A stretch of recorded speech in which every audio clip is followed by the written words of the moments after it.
Hi, I'm Sarah Noble, your host for the Modern Day Intuitive Podcast.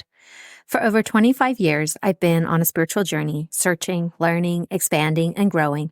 I've traveled the world, led by my heart, on a quest to know myself so that I can support others. This podcast was created from my deep desire to help you connect with your intuition and to inspire you to create a life where the impossible becomes possible and you live into your sacred dreams and desires. Thanks for being here and enjoy the show. Hello, my loves. Welcome to the show today. If you celebrate Christmas, I hope you had a wonderful day full of love and so many things to be grateful for. I have a beautiful call for us today with Rissa. She is here today because she is feeling overwhelmed with all the free advice she has been receiving about what she should do with her life. She wants to connect with her own inner wisdom and higher self to understand her next steps rather than being bombarded with what everybody else thinks she should be doing. So where this conversation takes us is how overwhelm doesn't actually come from doing too much or having too many choices. It actually comes from not being rooted in your own truth. We talk about living with the cycles of life, with the ebbs and flows, with the seasons of change. And we look at how by learning to be uncomfortable and live with uncertainty, we actually are helping others to do the same. We look at how your resistance holds the answers to your prayers and how harnessing your golden nuggets from it are just so rich. And we also look at how recognizing that your thoughts and emotions are actually alarm bells. They're signals to let you know that something wants to be different, that something new is happening. So my loves, enjoy this beautiful reading with Rissa. I love you. Hi, Rissa. Welcome to the podcast. How can I help you today?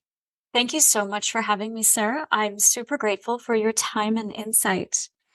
So, mostly, I'm at a spot in my career where I'm kind of wondering how to go forward most effectively.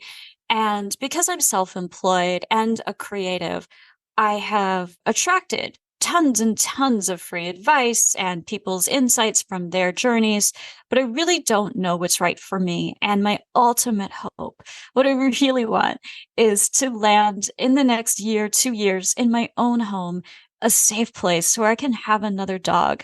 And I'm not there yet. And as I've been going through the past few months, the sense of overwhelm has really settled in on me. I have people telling me you need to write a book, or you need to make online video courses, or you need to have a YouTube channel. And all of these things are good advice, but I'm only one person. So I really am looking for my ancestors to come through, or a spirit guide to come through, or an animal guide to come through, or whoever feels like talking to you right now with a little bit of direction for the path. Yeah, thank you for sharing. As you're talking, I have a few different sensations happening, and I feel that overwhelm that you're living inside of. I feel it in your solar plexus. And what I sense it doing is constricting your throat. So this sort of paralysis happening as you are trying to bring that creative energy up from your root through this center channel and then out through your mouth into the world. So that's kind of energetically what I experience of you in this moment. So what comes forward for you with that? You are absolutely correct. I would say that it's been in the past 2 weeks that my throat has literally felt tight. I've been doing work with my throat chakra. I've been trying to select jewelry that have crystals that help keep it open. A large part of what I do is public speaking. And so not having my voice or having my voice at all slowed down is a major obstacle. So I've been doing lots of extra teas and things to care for my throat. But yes, I have energetically felt that tightening. And the solar plexus chakra, you're exactly right. I'm not usually a nervous person, but I have been experiencing nervousness from that center. Yeah. There's also this sense of sinking and this desire of your body to be pulled downward to ground, to be really connected into the lower part of your body. How connected are you with this sense of your pelvis, of your creation, like your womb space, your legs? Like, this is where I'm feeling the energy wanting to pool in these places for you. I would definitely say there are moments in my life when I've been more connected than I am sitting here talking to you right now. I think I've just been so busy going through the past few months that the idea of connecting into myself deeply in that way has kind of just taken a back seat. Yeah. So, what I'm seeing, right, is that the overwhelm isn't necessarily coming from all these different ideas and not knowing. The overwhelm is coming from not being rooted in your truth and giving yourself the ability to really rest and nurture. With the turning of the season, I have felt it exponentially this year of that turning into the dark, and that really as fall came in, it really had this powerful sense of slow down, ground, root, pause. And I get that sense for you that, and I think when we weren't recording yet, but you said you just come off your busiest month.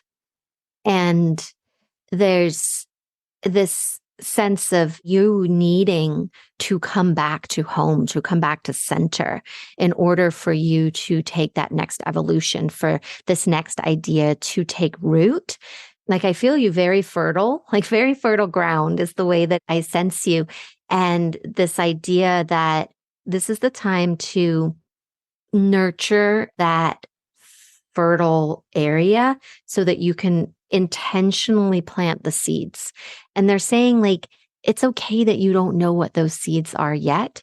Just the very act of bringing your awareness and your attention into this cycle of your life is going to allow that inspiration to come forward for you. So, what do you make with that? I mean, that logically makes a whole lot of sense. I definitely felt the seasons change as well. And it almost felt like a relief because I've been so incredibly busy.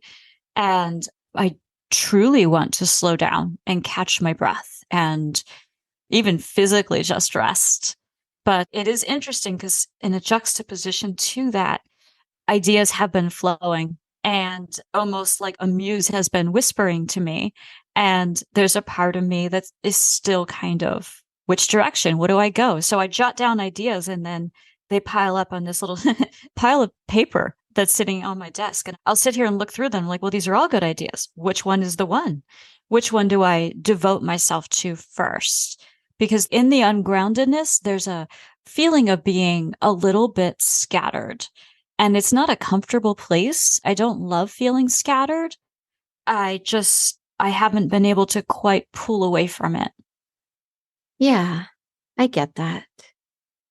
What I'm sensing in you is that this is having a toll on your kidneys and your adrenal. I'm feeling very heavy in that part of my body. And yes, you have all these ideas. And there's this real need to pause, to allow yourself to be lost inside of all of this. So there's two choices. There's the choice to not, well, there's probably multiple, many choices, but the two that they're showing here is that there's the choice to be where you are right now and allow yourself to feel scattered because you don't know and there's so many opportunities and options. Or you can allow yourself to be intentionally lost. So not scattered, but just lost and not knowing and playing, letting your whole field, allow it to feel the uncertainty, allow it to rest in this place. Like, it's the sense of a practice of just getting comfortable with being uncomfortable, getting comfortable with being uncertain, and seeing that your life's not going to fall apart if you don't know. Hmm. I feel like I've definitely been in that place many times. And I know that my spirit guides have supported me through a lot of that in the past few years as I have changed my field of work, as I have moved, as I have, an almost 20-year relationship ended. And then, of course, everything going on globally for everyone. I have definitely been in this place of uncertainty and felt it deeply. And the next ask would be, is there some lesson I'm missing from all the uncertainty I've already found my way through, from all of the forest I've already traversed? I love that you asked this question because they were already giving me the answer. So there is so much uncertainty in the world at large. And as you are moving forward, supporting others, helping others, being creative in these different endeavors, there is a need for others to feel held. And what I'm seeing for you is that one of the beautiful ways that you will be for others, right? Not do for others, but be for others, is to model for them how to live in uncertainty and thrive. But this is what you are learning yourself so that you can hold that space for others. And it isn't necessarily like, okay, you're going to create a program about uncertainty or you're going to give a speech about uncertainty. It's the very quality of your being that will live inside of uncertainty. And when people come into your field, they will just automatically in their own field relax because then their body is seeing that it is possible to exist in uncertainty and thrive. Part of me loves that. And part of me is thinking, wow, did I choose this? This sounds like a lot. Well, from what you recounted, it sounds like you've already done a lot. Yes, I have indeed. I have indeed. So I don't see it as like this long extending road ahead of you. I see it more as the journey that you traveled, like where you've already walked. Yeah, I get that. So I know you want some clarity on what is next. And is that still correct for you? Like, do you want to go there with this? I would love to if it's a possibility. Yeah, let's look. So, right, it's really beautiful. You have all these people that love you, that want to help you and narrate or show you a path forward. And then there's you, right? There's you in the heart of you, your soul, your purpose, your dharma, the wish of your heart. Right. And I imagine that you have spent quite a bit of time playing in the nuances of what that might be. Yes. So, what have you uncovered so far? What have you found? In a truthful sense, I have found that almost every idea presented to me has some appeal, and yet there is resistance on almost all of the fronts. And I'm wondering if the resistance is my own self-doubt, making excuses, or if there's some more legitimate reason for the resistance that's kind of trying to guide me elsewhere. So I have a background in writing. I love writing. I've written for other people many times, but I have yet to produce a full-length book of my own. I have written them for other people, just not for myself. I love doing on-camera work. So the idea of doing more stuff for YouTube is great, but then I'll make excuses about how the editing is very time-consuming or I don't have good sound equipment. And the reality is that I could probably sort those things out, just like I could sort out other roadblocks with writing. And like I said, I struggle with, is there a reason I'm hitting this resistance, or is it just me having insecurity? I feel like you answered your own question there. I don't know how you feel about that. Nope, I don't know the answer. Okay, no worries. So, as we look at these different things, and you're explaining this resistance that is common thread of resistance. And typically, when there's a common denominator amongst the things, it's usually that, right? So, if we look at resistance as being the common denominator, We could say, well, you have all these ideas that feel very viable, and yet the one thread is resistance. And then when you were explaining about the YouTube, you could figure out the editing. People don't even edit these days, like you just throw it up there. And if you don't have good quality equipment, I mean, that it's not expensive to get a mic and a camera that are good enough to do what you want to do. Right. Well, I already have the camera. I don't have the sound equipment. And you're right. I probably for less than $100, I could get started. Mm-hmm. So I would lean to the side that it's not about the video. It's not about the book. It's the resistance is where our gem is, where the gold lies, right? Is in the resistance, because that is the common thread. And I would guess if I ask you, where does that live in your body and what does it feel like? You might have something to share. It's sitting right in my gut, actually. Yeah, it's sitting right in my gut and it's very heavy. And there's a part of me in my mind, I don't know, some other sense of me going, this is optional. You don't have to feel this. And then there's another part of me that is just so good at making excuses, almost like it's a talent. But yeah, it's almost like I will start to decide I'm going to go forward with any one of the ideas that have been given to me to move my career onward. And I'll literally physically feel blocked. Like I'll feel like I physically can't move forward, or I'm suddenly tired, even though I'm not tired. Mm-hmm. So that, to me, right, is the real thing that's happening. It's not about which decision to make. It's about why you're not ready, willing, able to make that decision. What's stopping you from moving forward? And what's really incredible about those places and moments is that they are actually the key to everything you want. Resistance is the thing that we put between what we want and what we have now. And we use it to keep us from playing bigger, moving into that new house, having that book that is just a #1 bestseller. It's this resistance, and what lives inside it is the key. It's not something that you have to get through, get over, get around, deal with. It's actually the golden nugget of why. I was like, so when you're calling it the golden nugget, was this like a do it anyway? No, it's what's the wisdom that lives in there? What is the very thing? So your excuses, you know how you said it's a talent? Yeah. It actually really is. It is one of the most incredible things about you.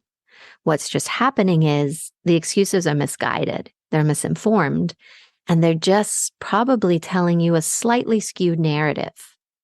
So when you get really familiar with what those excuses are, which you probably could share some, I imagine. Mm-hmm. Absolutely. Some of the excuses are, well, a lot of it is fear-based, to be honest. And in my rational mind, I understand that holds no weight. I understand that having fear of publishing a book with a few typos is a silly fear. And it's a silly excuse not to go forward with writing one.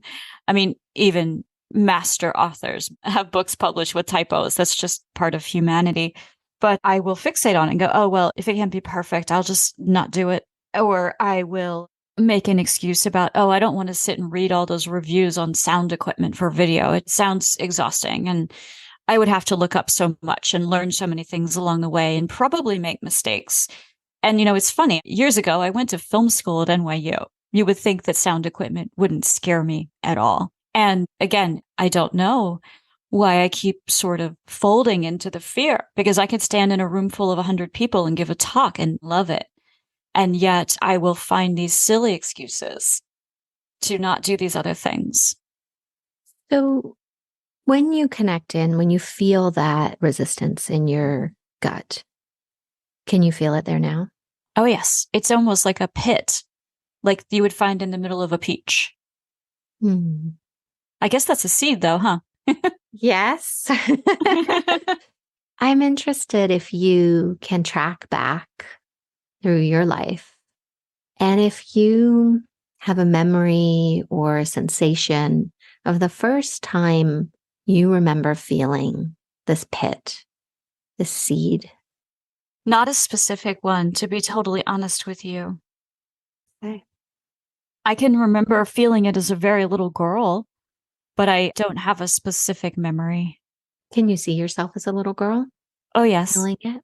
Mhm. What are you doing? I shrink.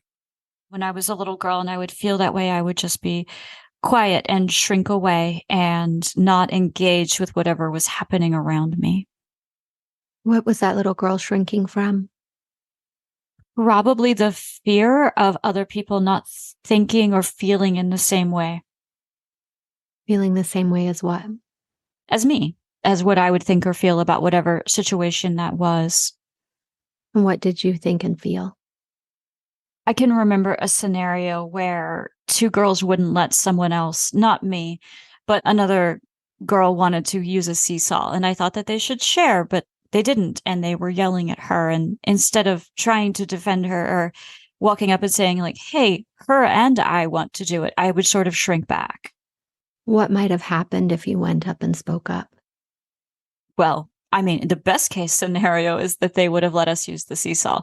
However, there are lots of other gradients in between that, and conflict perhaps could have happened. Yeah. Was there conflict in your childhood in other areas? Not so much with my family, more just at school, and I would always sort of shy back from it. Mhm. So, yeah, interestingly, now as I'm saying that, I know as an adult, there are certain scenarios where conflict doesn't bother me, and then there are others where I will shrink back from it. Yeah. Is there any connection you can make to the sweet, tender, young part of you shrinking from conflict, from feeling not understood, possibly getting it wrong, and what you're experiencing today as you're looking at all these decisions to move forward and making excuses? The word that keeps popping in my mind is just fear.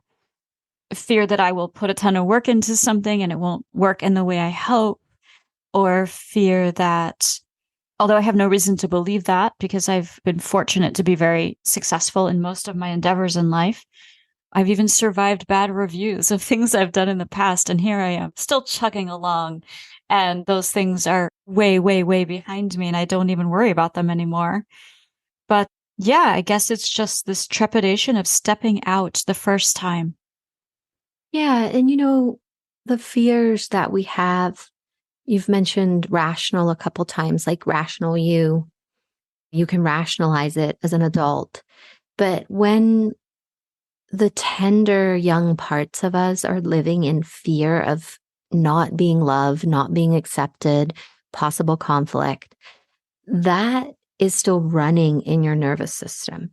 She is the one, right? So when you sit down to possibly write or make a video, she is the one who shows up and says, hey, we don't have the sound equipment. Why don't you go for a walk instead? Because she's the one who's afraid. Grown up you can handle the bad reviews, you can handle the failures, you can handle the successes. But that little girl shrinking away, feeling alone, feeling not understood, she's actually the one that gets activated because she lives in your subconscious. That makes a lot of sense. Yeah, so that's why you're bumping up. Like she's the one that lives in the resistance. Hmm. How much work have you done, like inner child work or nurturing this part of you, really connecting in with her? Only a little bit, not extensive work in that way. This can be a really beautiful place for you to play because there's a magic that happens when we go in And like if you take that little girl, if she's shrinking and she's standing there all alone, it sounds like, right? Even though your parents loved you and were there for you in these moments, she was left alone to deal with what was happening. So when you go in and imagine her crawling up on your lap, stroking her hair, talking to her, reassuring her, validating her, that she's loved, that it's okay, that she should get a turn on that seesaw. Do you want to go walk with me over there and tell those girls they're being mean? Like rewriting the past for her. What it does is these kind of exercises, they rewire your brain. And then it's like the past lives differently inside your subconscious.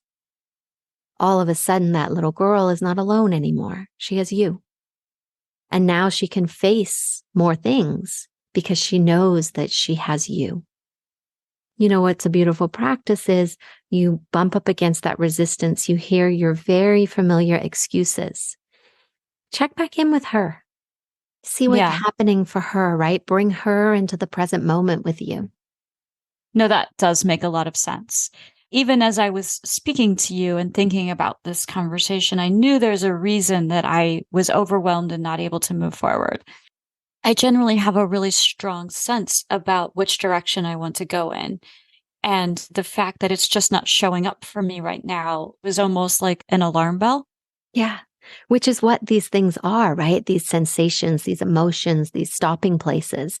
They're little alarms to say, hey, we're learning something new. We're stepping into new territory, pushing a new boundary, and all your familiar patterns and friends are going to show up because they're ready to change. They're ready to shift, to heal, to grow, to step into the fullness of where you're going and who you will be becoming.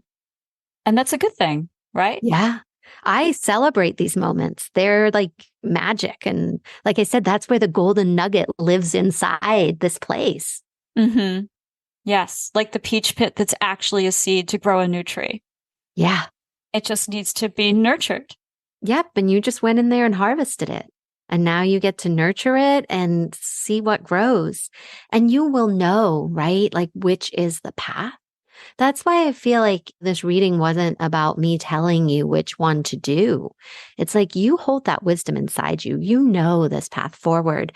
You were just caught in an old pattern of this tender part of you that wanted to come across this threshold with you in a different way. Yeah, that makes so much sense, Sarah. Yeah. Well, does this feel like an okay place to land? It feels like the perfect place to land. Well, thank you. Thank you very much. And thank you so much for this insight. I'm very grateful. You're welcome. To you and your little girl. Thank you for being here today and making your personal and spiritual growth a priority in your life. To learn more about connecting with your dreams and your intuition so that you can create a life full of possibilities, visit me at www.sarahnoble.com and see how we can create magic together. A big thank you from my heart to yours for making the planet a better place for us all.